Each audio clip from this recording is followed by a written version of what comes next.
Olá, querido aluno, seja bem-vindo à nossa aula 6 da disciplina de Higiene e Segurança do Trabalho. Hoje, nós vamos falar um pouquinho sobre técnicas em ergonomia. Especificamente, para hoje, nós vamos aí conhecer algumas técnicas ergonômicas baseadas em comportamento e técnicas baseadas em ergonomia física. Né? Só para a gente lembrar um pouquinho. Né? A ergonomia ela é uma ciência aplicada, né? Ela parte aí de observações reais que são realizadas. Ela utiliza para isso, né, diversos tipos de métodos e técnicas. Né? Nós vamos ver algumas especificamente nessa aula. Né? Então, o que é o método? É o procedimento, né, ou caminho utilizado pelo pesquisador para estabelecer relações entre variáveis independentes, causas, e dependentes, que são os efeitos. Né?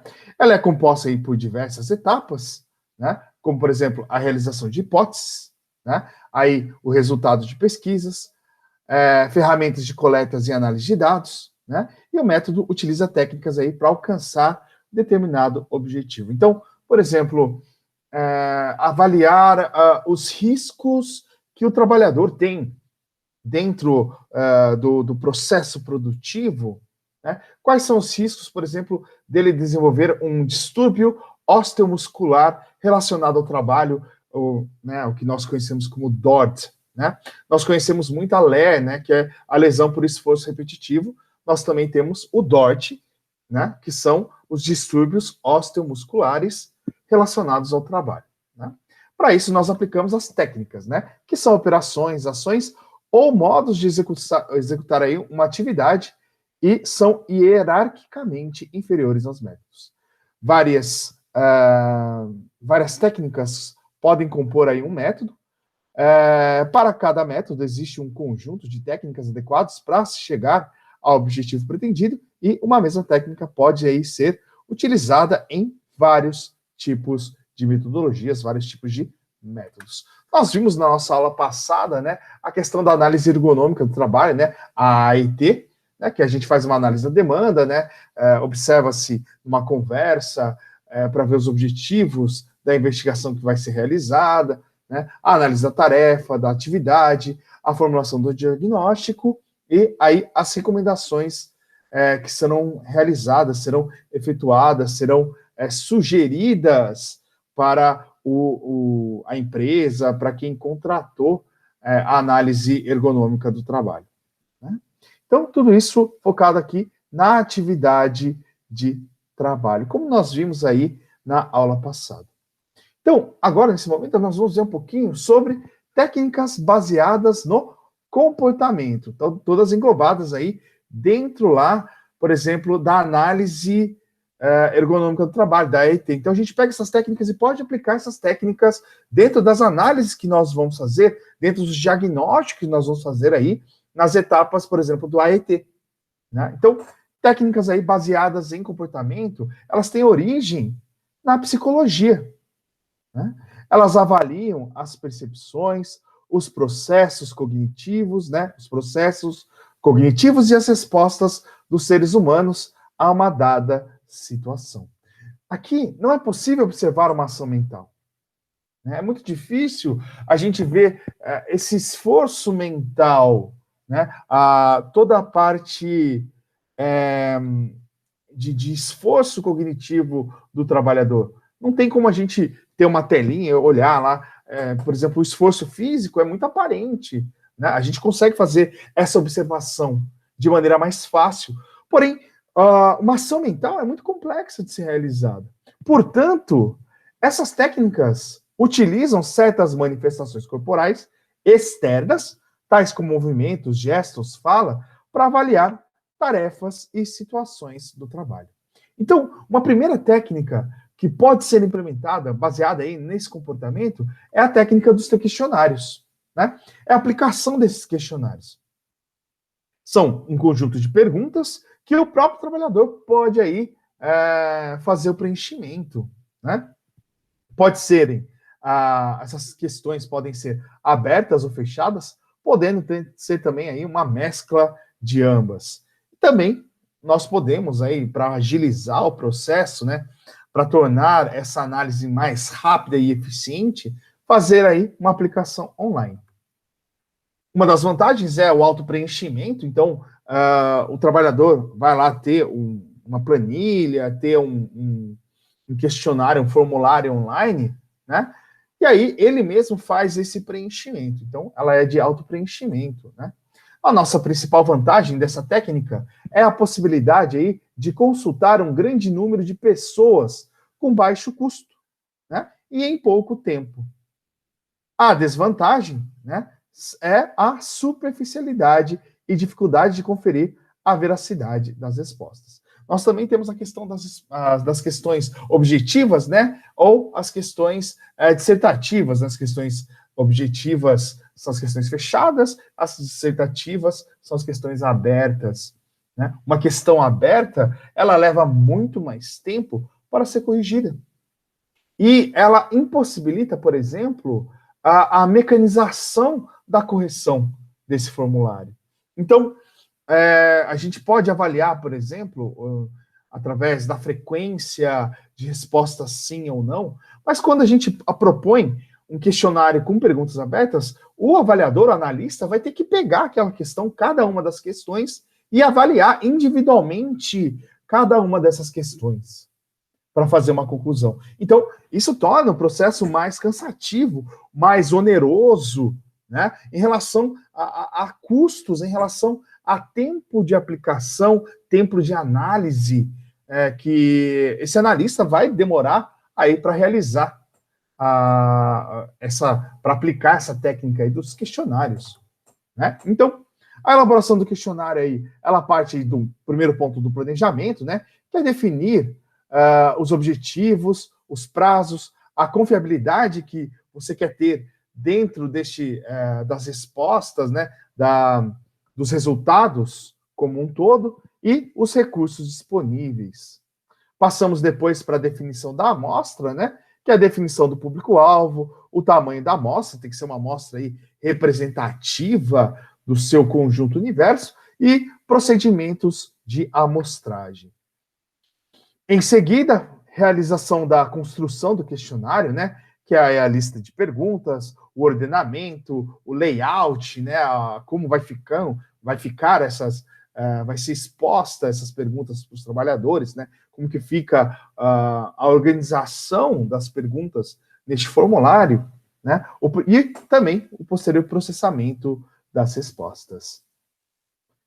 Faz um teste de validação, né, que é testar esse questionário aí com 10 a 30 pessoas, corrigir e ajustar as perguntas, até para ver se alguma questão, por exemplo, ficou dúbia, tem uma interpretação dupla, ou se há erros gramaticais, se as pessoas realmente entendem aquilo que você está buscando naquele questionamento, naquela questão. Então, faça aí um teste com uma pequena amostragem para ver se os objetivos que você propôs, as perguntas que você colocou, se elas estão claras para o trabalhador. Em seguida, né, refaz aí, a partir desse teste de validação, refaça aí, corrigindo o formulário aí, né, fazendo a definição das questões e do desenho. Algumas recomendações de elaboração propostas pelo Robson, né? O primeiro ponto decidida sobre a forma do processamento, né? Decida sobre a forma do processamento, né? Na medida do possível, as perguntas e respostas devem ser codificadas, a fim aí de facilitar a compilação posterior. Né? Então, aqui, nesse ponto, por exemplo, nós vamos ver a frequência de respostas muito pesada, né? Olha um exemplo aqui legal. Como você avalia a furadeira? É muito pesada, né? Exige muita força nas mãos e braços, oferece perigo para os dedos, é muito barulhenta, não sei. Então aqui, ó, olha que legal, na elaboração dessa questão, a gente acaba avaliando várias questões. Poxa vida, será que, por exemplo, exige muita força das mãos e braços? Será que está adequado? Por exemplo, a potência daquele equipamento, né? Será que aquele equipamento não precisa de um acessório, um apoio, um suporte para ser aí utilizado por ser muito pesado, né? Será que o barulho, né, o ruído ocasionado pela máquina, pelo equipamento, ele não está excedente, né? E aí oferece perigos, né? A avaliação de, poxa, será que tem algum perigo ali para o trabalhador que maneja esse equipamento? Então, nessa questão, está vendo como as questões devem ser elaboradas para quê? Para você tentar investigar causas, riscos, né, relacionados ao trabalho. As questões elas devem ser específicas, né? Questões específicas são mais confiáveis que as genéricas, produzindo aí menor dispersão das respostas e menores diferenças de interpretação. Olha aqui uma pergunta genérica. A cadeira é confortável? A gente pode e deve transformar numa questão mais específica. Olha que legal. A cadeira produziu alguma dor localizada no corpo? Onde? Tá vendo? Bem específico, né? Nos ombros, no dorso, nas costas, outros. Por quê? Não é confortável. E aí você não sabe o que pode causar. Por exemplo, dor nos ombros. O que pode ocasionar dor nos ombros, né? A mesa está mais alta, ela não está com uma altura adequada, né? E aí a pessoa ou tem que ficar provavelmente ela fica com o braço muito elevado, isso causa um problema, um esforço excessivo nos ombros dessa pessoa, né? E aí, temos aqui o dorso, o encosto. Será que o encosto está adequado? Né? Em relação às coxas, poxa, a altura poplítea, que a gente já viu, né? Que é a altura aí do assento, se ela está adequada, se ela não está adequada, ela pode ocasionar aí dores nas coxas, né? Por exemplo, prender a circulação se a altura poplítea está muito alta, né? Ela está numa altura mais elevada do que a ideal, pode ocasionar aí dores nas coxas. Então, a gente consegue ser mais específicos nas questões do que meramente falar, a cadeira é confortável, ela falar não, e aí o não vai exigir um esforço maior nosso de fazer essa pesquisa. Poxa, mas o que está desconfortável? Tem que ser mais específico. Então, também desdobre os assuntos complexos, né? Para assuntos complexos, elaborarem mais de uma questão, formulando perguntas que abordem diferentes ângulos ou facetas desse tópico. Então, temos um exemplo aqui, ó, avaliar o grau de satisfação no trabalho, né? Formular questões, por exemplo, como horário, turno de trabalho, ambiente físico, supervisão, buscando aí o grau de satisfação do trabalho. Então, temos um assunto complexo aqui, e aí formular várias questões, não apenas uma, várias questões para tratar sobre o assunto, para a gente ter uma imagem mais real, mais próxima da realidade daquilo que o nosso trabalhador, aquele colaborador da nossa empresa está vivenciando. Né? Ordene as questões, né? A ordenação das questões no sentido da mais generalista para as mais específicas, né? E essa ordem ela pode sim afetar o significado de uma questão, dependendo do que se perguntou anteriormente. Então, é um cuidado que nós temos que ter na hora de elaborar esse questionário e ordenar as questões como um todo. Prefira questões fechadas, né, que evitam interpretações diferenciadas e permitem processamento e análises mais fáceis que as abertas. Né? Aberta, como você avalia o conforto térmico? Né? E aí, transformando essa questão numa questão fechada, a gente dá opções para esse colaborador ficar mais fácil, e aí a gente conta através da frequência do número de respostas, fica mais simples da gente fazer uma análise. Lembrar que o questionário tem que ser de análise fácil, gente. Né? Ele é um dispositivo barato. Então, vamos facilitar esse trabalho para agilizar o processamento das informações. E aí, como você avalia o conforto térmico? É bastante confortável, quase sempre desconfortável e muito desconfortável. Né? As opções aí devem fechar todas as possibilidades, então vai colocar lá as opções, não se deve também apresentar intersecções entre elas. Então, indique a sua faixa etária, menos de 20, entre 20 e 29, entre 30 e 39, entre 40 e 49, maior de 50, aí a gente abrange todas as faixas etárias. Né? Então, a gente não pode ter aí aberturas, né, possibilidades aí dele estar num quesito que não está sendo contemplado por nenhuma das alternativas. Adotem uma escala adequada, né? Por exemplo, os extremos das escalas e as distâncias entre as opções devem ser adaptados ao universo que se quer medir. E aí existem 3 tipos de escala, né? A nominal, né? Que são compostas de categorias contadas pela frequência. Por exemplo, indique o seu nível de escolaridade, fundamental, médio, superior e pós-graduação. Ordinal, né, escala do tipo ordinal, que apresenta o grau ou intensidade, não indicando a magnitude entre as opções. Por exemplo, o ruído no ambiente é alto, médio, baixo? Né? A gente tem graus aí de intensidade, porém não fala quanto é alto, quanto é médio, quanto é baixo. Né? E aí, diferente do intervalar, né, ele é muito semelhante ao ordinal, né, que vai falar dos graus de intensidade, mas aí com uma variável numérica. Então, por exemplo, indique seu peso, menos de 50, de 50 a 69, etc. e tal. Bom, coloque a alternativa nenhuma das respostas anteriores, né? Ao pedir opinião ou julgamento, coloque a opção de nenhuma das respostas anteriores ou a opção do tipo não sei, não conheço ou sem resposta. De 10 a 30% das pessoas costumam assinalar esse tipo de opção. Isso é melhor que forçá-las a uma outra resposta que elas têm desconhecimento e tudo mais.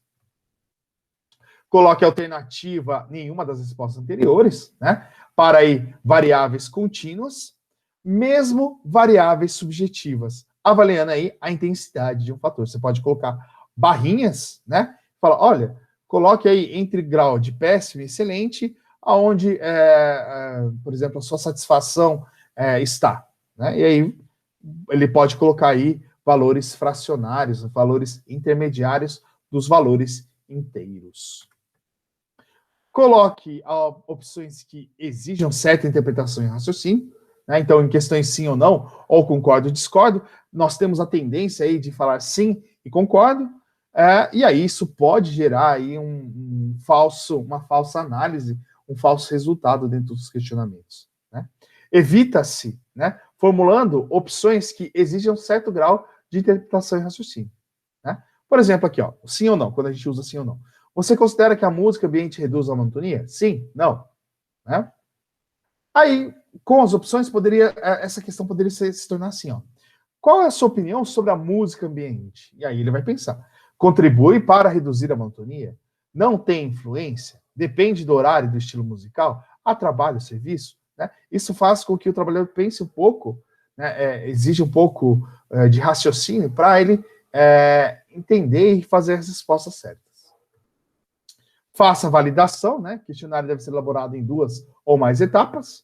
Um modelo inicial, né? E aí que nós vimos lá, uma amostra de 10 a 30 pessoas, verificando possíveis erros gramaticais ou confusões na compreensão e interpretação das questões. Considerar também o efeito halo, né? Que são distorções das respostas, porque as pessoas tendem a valorizar os fatos recentes ou aqueles que provocam maiores emoções, generalizando a situação. Manifesta com mais facilidade quando a pergunta for genérica ou subjetiva.